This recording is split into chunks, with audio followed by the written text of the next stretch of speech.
So this afternoon, I did promise to make it a little bit shorter, and we'll see how it goes. I have just been fed, so that slows me down a little bit. However, the last thing I ate was a dessert table, so a little bit of sugar kind of kicks in and keeps you going. Jerry has said this one a few times, that he remembers from a while back being taught what Bible means.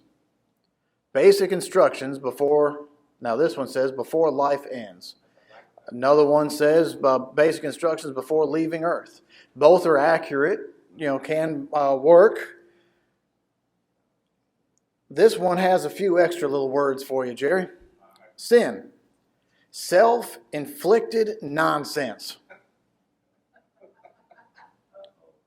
But then we can follow it up with God's grace. And grace meaning God's riches at Christ's expense. Amen.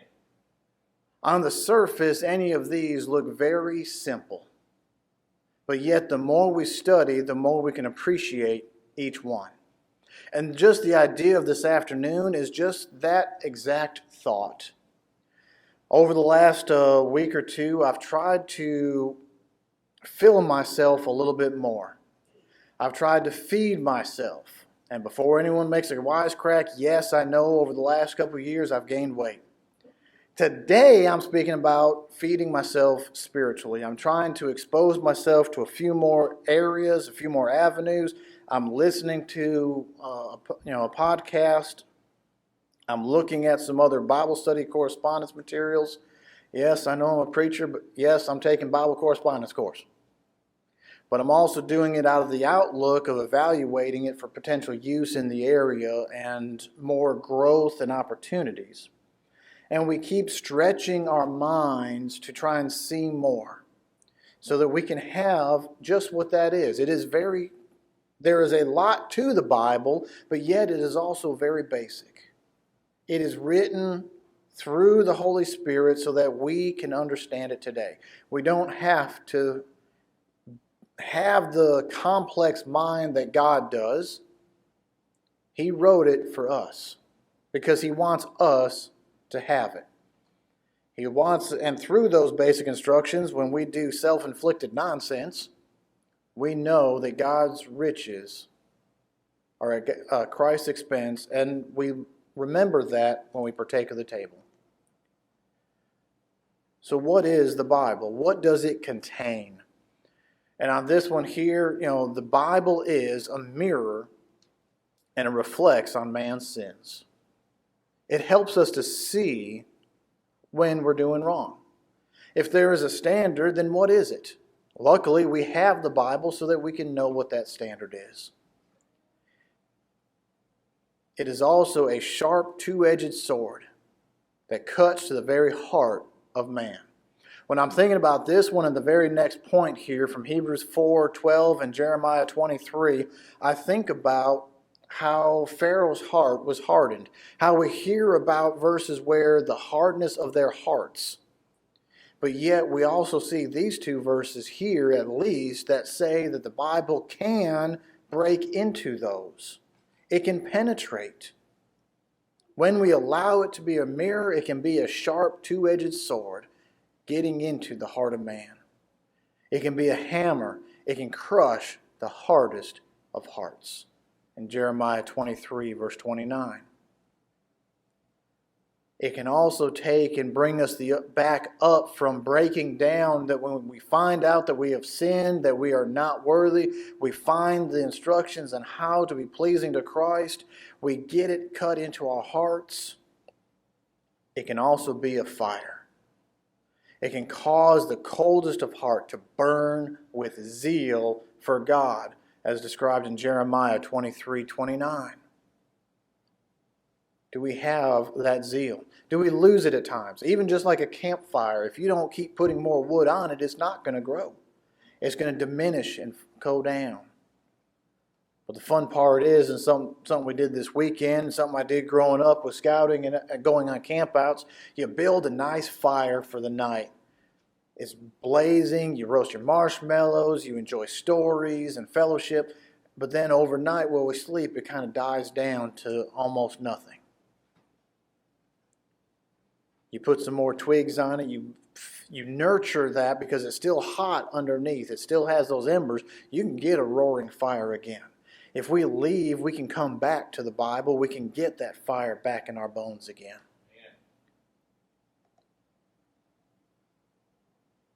What the Bible has the potential of doing for us. Yes, it can criticize our inner being. That mirror into our own sins lets us see what we have, but yet it can convince us of those sins and convert our soul. It has the ability to cleanse us, which gives us comfort. It can counsel us through life, and it can confirm our faith. Each of these has its own verses that go along with it, just showing the magnitude of what the Bible is. It's not just a Bible to point out sins. It's not just a Bible to make us feel bad if we're not following God.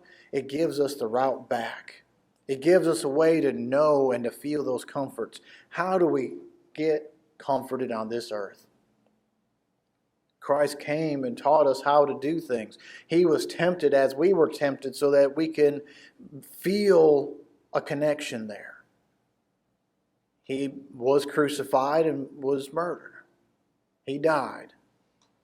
But he also rose again. He can give us comfort of there being life after this. He taught about it. He proved it. The church was established on the grounds of faith and belief and being able to trust God in all things. His nation, the Old Testament, was done that way. He was showing them, guiding them by the hand.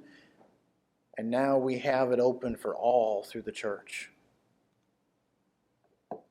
And the Bible also says there is no other.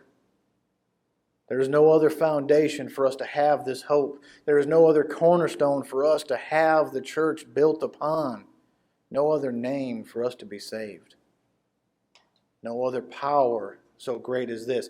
Where else can you find a God, and I'm using that term loosely, that can create all things?